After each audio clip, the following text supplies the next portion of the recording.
네, 이항영 전문위원과 함께하는 딱이거 시간입니다. 어서 오십시오. 네, 안녕하세요. 오늘은 어떤 얘기 해볼까요? 요즘 중국 경제, 중국 예. 금융시장, 중국 외환시장까지 상당히 머리 아픈 게 많기 때문에 오늘 중국 시장에 대해서 한번 집중적으로 알아보도록 하겠습니다. 얘기를 해주신 것처럼 유럽 증시도 그렇고요. 또 미중 무역 전쟁의 한가운데에 있는 주체들이니까요. 참 힘든 상황인데 한번 체크부터 해주시겠어요? 네, 일단 무엇보다 주식시장이 어떤 움직임을 보였는지 혹시 주식을 중추하시는 분도 계시지만 안 하시는 분들도 한번 참고적으로 다시 한번 보시면 좋겠는데요. 예. 상해 종합주가 지수가 연초에 3,500포인트였는데요. 현재 20%가 내려갔습니다. 20%란 건 흔히 해서 공식적인 이제 베어마켓이라는 얘기하면서 이제 침체장 이런 얘기를 하거든요. 예. 20% 왔다 갔다 하고 있지만 상당히 좀 어려운 그림이 그려져 있고 이건 상해 종합주가 지수를 보여드리는 거가 되겠고요. 미국에서 보면 이제 MCHI라 그래갖고요. 결국 우리나라 EWH 중국을 미국에서 투자할 수 있는 것들을 그 ETF로 만들어 놓은 게 그 지수가 있는데요. 이거는 이제 중국 달러 기준, 미국 달러 기준으로 되어 있는 건데 이것도 역시 한 15% 정도 떨어져 있다라고 이해하시면 되겠습니다. 그만큼 어떻게 보더라도 중국 시장이 좋지 않은 흐름을 보이고 있는 것만은 명확하다라고 일단 설명할 수 있겠습니다. 이 이유가 어디 있느냐라고 물어본다면 가장 먼저 머릿속에 생각나는 건 당연히 무역 전쟁일 텐데 네. 이거 외에도 중국 자체적으로도 경제 지표가 좀 안 좋게 나오고 있고 네. 기업들의 부채도 계속 늘어나고 있다라는 소식들이 나오고 있거든요. 구체적으로 좀 이렇게 힘들어지는 이유 위원님께서는 어떻게 분석하고 계세요? 일단은 어찌되었건 그동안 중국이 크게 돈을 버는 것은 물론 수출을 많이 했는데 그거의 상당부를 또 미국에서 받아준 거거든요. 예. 근데 말이 많습니다. 이거는 누가 말이 맞는지 모르겠지만 하여튼 그렇게 해서 돈을 많이 번 사람도 또 미국 사람이고 중국 사람도 많이 벌었는데요. 일단 드러난 것만 보면 트럼프 대통령도 맨날 얘기하는 거지만 미국이 대중에 관한 중국과 상관관계에서 무역적 규모가 작년만 하더라도 3,750억 달러에 이르는 거거든요. 예. 특히 이 중에서도요. 요즘 보면 전자제품 이런 거 얘기하고 있지만 딱 꼬집어서 얘기하면 전자제품 쪽에서만 2천억 달러 이상 적자했어요. 사실 이걸 비판할 수도 없는 것이 그럼 미국에서 왜 안 만들었냐는 거잖아요. 미국에서 자기네들이 싸게 만들기 위해서 일본도 갖고 한국도 갖고 중국으로 간 거거든요. 그렇죠. 그러니까 브랜드는 자기네들이 갖고 있고요. 그렇기 때문에 이게 말이 많지만 이제 드러난 결과를 보면 2천억 달러 이상이 적자가 난 거가 되겠고요. 상대적으로 미국은 흑자를 내긴 내지만 어디서 흑자 내는 분야는 농산물이나 원자재 정도에서만 흑자를 내거든요. 예. 그걸 이제 그림으로 그냥 간단하게 표시해 봤는데요. 뭐 여러 개 복잡하게 보실 거 없고 실제 위에 빨간 거 쭉쭉 나오는 거 있죠. 네. 위에 두 개가 바로 전자제품이거든요. 컴퓨터랑 전자제품 그 두 개가 위아래에 있고 아래쪽은 별거 없지 않습니까? 네. 미국이 흑자 내는 거. 실제로 보면 원자재, 그 농산물 제약은 또 별로 없어요. 실제로 보면. 그러니까 실제로 보면 제조업의 대부분은 미국에서 왔다, 중국에서 왔다라는 것이 일반적인 시각이 되겠습니다. 그런데 이런 전쟁이 겪다 보니까 네. 중국 측에서도 손해가 막심할 수밖에 없고 저 경제 지표로 봤을 때 어디에서 좀 경기 둔화에 대한 우려감이 솔솔 나오고 있는 건가요? 우리가 이제 가장 쉽게 얘기하는 건 PMI잖아요. 네. PMI 지수라는 이제 구매자 관리 지수인데요. 그러니까 제조업의 입장에서 보면 어떻게 물건을 다음번에 하기 위해서 미리 물건을 확보하냐 이런 건데요. 예. 이게 중국 제조업 PMI가 보여드리는 건데 이게 중국 경제 전문지인 차이진이랑 IH가 같이 하는 거가 되겠는데요. 6월 달에 제조업 PMI가 51이 나왔습니다. 51.0이 나오면서 전월에 51.1보다 다시 조금 하락을 했는데요.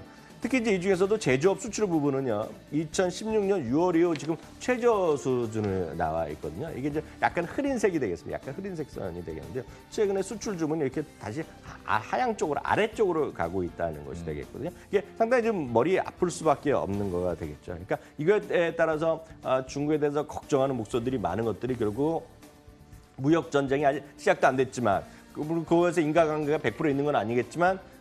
중국 자체에서도 지금 뭔가 내부적으로도 좀 슬로우하는 분위기가 뚜렷해지고 이미 나타났다. 예. 무역 분쟁이 시작도 하기 전에 나타나는 것 자체, 팩트 자체는 사실이 되겠습니다.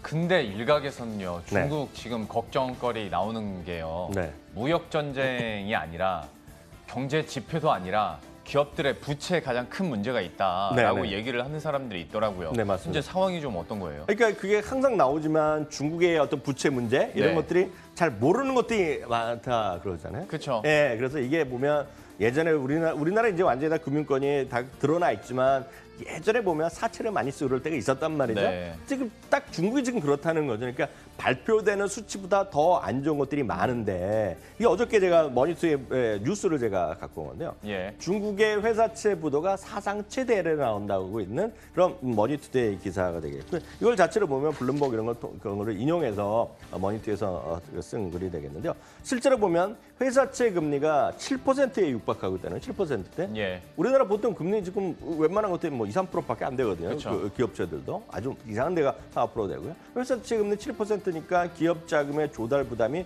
증가할 수밖에 없겠고요. 그러다 보니 소위 디폴트가 쉽게 해서 부도났다는 것인데요. 상반기에 165억 위안, 한국 돈으로 보면 2조 7,600억 정도인데요. 이미 상반기에 이렇게 부도난 규모가 2016년의 전체 규모의 벌써 7, 80%까지 갔다는 거거든요. 그러니까 실제로 보면 그만큼 빠른 속도로 부도가 많이 늘어나고 이러다 보면 뭐 거의 틀림없이 올해 디폴트 부도 규모가 역대 최대가 될 전망이라는 것이 일단 중국에 관한 전문가들의 대체적인 시각이 되겠고요. 특히 JP모건 체이스는 이렇게 몇 가지를 딱 집어서 좀 얘기하고 있는데요. 예. 무역 긴장이 어떻게 고조되면서 이것이 추가적으로 중국의 금융 시스템의 위험을 추가할 수 있다라는 그런 경고를 하고 있고요. 특히 이제 바로 이제 내일부터 나오는 거 아닙니까? 혹시라도 6일 날 중국산 수입품에 대한 관세 부과를 시작하면 예. 소비자 수요도 전체적으로 약해지고 경제도 약해지고 왜냐하면 돈벌이가 적어지면 똑같지 않아요. 그렇죠. 중국의 제조업체 사업하는 사람도 수입하는 사람 마찬가지가 되겠고요. 경제가 좀 약해지면서 금융시장이 충격이 어느 정도 불가피하겠죠. 그렇게 되면 오히려 큰 은행들도 중소형 조그만 지방내 이런 것들이 상당히 돈을 꿔준 사람이 못 받을 수 있고 그러니까 예. 부도가 더 늘어날 수도 있고 그러니까 상당히 심각해질 수 있다라고 JP모건 체이스에서 경고한 것도 참고하시면 되겠습니다. 좀 이렇게 하다 보니까 벌써 이제 충격을 받고 있는 것이 아무래도 증시, 외환 시장이 아닐까 싶은데요. 뭐 증시야 계속 떨어져 가고 있는 상황이고 저희가 네. 굿모닝 마켓워치에서도 이진우 소장과 함께 위안화 얘기를 참 길게 했었거든요. 네네. 이틀 전에 구두 개입이 있으면서 약간 진정은 됐는데 그래도 여기 그 변동성도 만만치가 않은 것 같아요. 지금 그래서 이게 보면 중국의 위안화 이런 거의 흐름인데요. 네. 이게 2014년, 15년부터 해서 쭉 최근까지 했는데요. 김영룡 교수 쪽으로 쫙 올라가고 있죠. 네, 이쪽으로. 네, 쭉 올라가고 있죠. 이만큼 이게 자체거든요. 물론 일부에서는 의도적으로 지금 무역 전쟁 나면 환율 전쟁이다. 너희 한번 해보자. 예. 뭐 얘기할 수도 있겠으나 그것도 있겠지만 실제로 보면 지금 뭐 많이 얘기 들으셨겠지만 달러를 갖고 와서 막 풀었다는 얘기도 있지만 지금 잘 안 먹힌다는 거죠. 지금요. 네. 현실적으로 보면 누구 말이 맞는지 모르지만 하여튼 저희가 볼 수 있는 건 숫자 자체잖아요. 숫자 자체인데요. 그렇죠. 쭉 올라가고 있는 거죠. 이렇게 되면 이것 자체는 늘 환율이라는 것 자체는 그 나라의 특정 나라의 결국 힘을 보여주는 거거든요. 그러니까 지금 중국이 지금 상당히 좀 생각보다는 머리가 아프다라는 것을 그대로 보여주고 있죠. 그러면 주식시장에서 중국 관심 있으신 분들도 많고 주식이랄지 ETF랄지 펀드 이미 들어가신 분들도 계실 거란 말이죠. 네네. 좀 영향력 어떻게 보세요? 그러니까 대한민국에 지금 159개 정확하게요. 중국 주식형 펀드가 있는 모양이에요. 네. 이게 제론 이런 데서 뭐 찾아보면 검색이 되는 텐데요. 그러니까 지난 2일 기준으로 한 달 새 1,000억 원의 규모의 어떤 자금이 순유출됐다고 하는 겁니다. 예. 반면에 작년 1년간에는 6,650억이 돈이 들어왔는데 최근에는 오히려 돈이 빠져나가고 있는데요. 이거는 이제 펀드로 하신 분이 되겠고요. 직접 중국 주식에 투자한 분들도 손해가 커질 수 있겠는데 이것은 결국은 두 가지죠. 주가도 하락하고 위안화도 하락하고 그렇죠. 앞서 말씀드렸죠.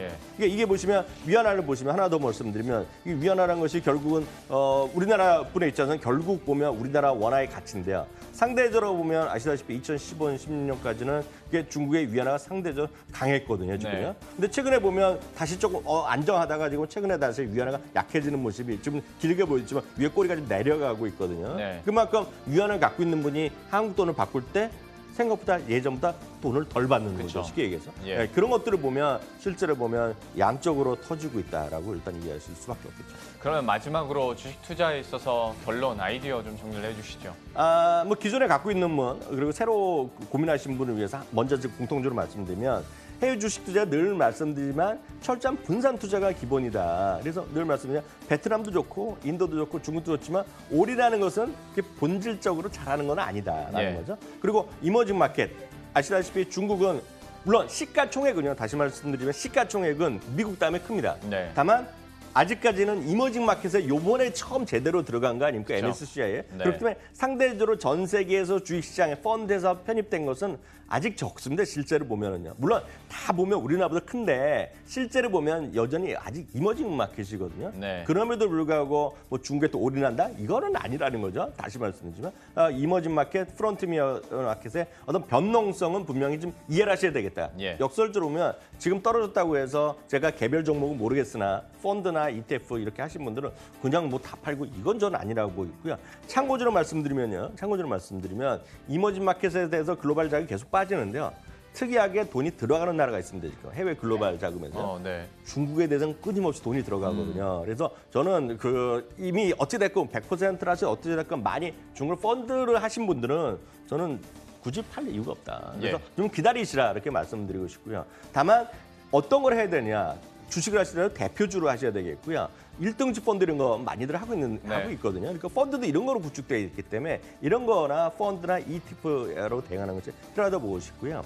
특히 이제 갖고 계신 분에서 말씀드렸고요. 지금 할까 말까 고민하신 분은 저는 하시라고 말씀드립니다. 다만 앞서도 말씀드려서 올인하니까 잘못되는 거죠.